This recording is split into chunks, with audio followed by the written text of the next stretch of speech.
Back with the undefeated Joel CamaKO Camilleri. Welcome to the KO Boxing Show, mate. Thanks, Steve. Pete. Good to be here again. Oh, well, we've got another exciting announcement to make. You're fighting David Galvin, June 29. We've had you in the studio before, and you said your prep was going good. How is it now with just weeks to go? Well, prep's going pretty good at the moment. We're getting a lot of sparring in the gym.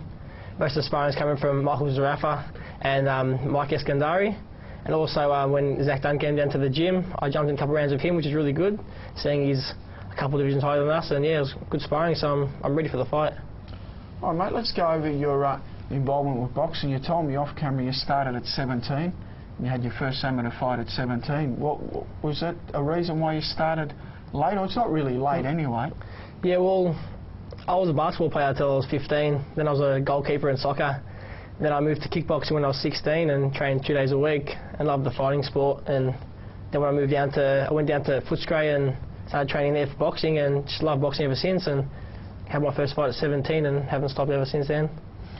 You said you were trained by Bo Guerin then. We know now you're trained by the president, Darryl Ford, at Glenroy. How was it like out there in Footscray with Bo Guerin? Yeah, Bo started me off and gave me a lot of support. He's a very amateur style trainer. Got me into the straight punches and that, and when I realised that I wanted to turn pro, I heard about Darryl. I'm good mates with Michael Zarafa even before I moved there, and once I moved to Glenroy I realised that Darryl was a real deal, and here I am now. Joel, your first professional bout, you took on Sam Samsek, who's a tough tie. He's had over 21 international professional bouts. Big effort, mate, for a guy having his first fight to take on someone that's had 21 fights. Yeah, it was. I guess it was my first professional fight, and I'd had 12 amateur fights, not even compared to his 21 pro fights, but it was my first fight and I had to take it. I'm confident with myself and my ability, and it paid off in the night, I guess. You came out slugging, you and Sam Samsek had a few sort of pretty torrid exchanges, but you showed that you've got very heavy hands, which is going to be good for the pros. Yeah, I'm a very heavy-handed fighter and love a bit of the scrap. I'm a real kind of brawling boxer, but he showed that he could take a hit at the start, and I thought it was going to go all 6 rounds because he took one of my best overhand rights, and so I started just to lay off a bit and move to my boxing skills because I can box and I can brawl, and in the end I guess my brawling paid off and knocked him out, I guess, yeah. Who are some of the international fighters you look up to or try to model yourself on, mate? Who was your boyhood idol growing up? Well, I always liked Oscar De La Hoya, a very slick fighter. Then as I grew older, I started to take a liking to Roy Jones Jr. He's triple left hook and he's very quick and very confident. That's how I try to fight my fights, just be confident and yeah, just stay confident the whole fight.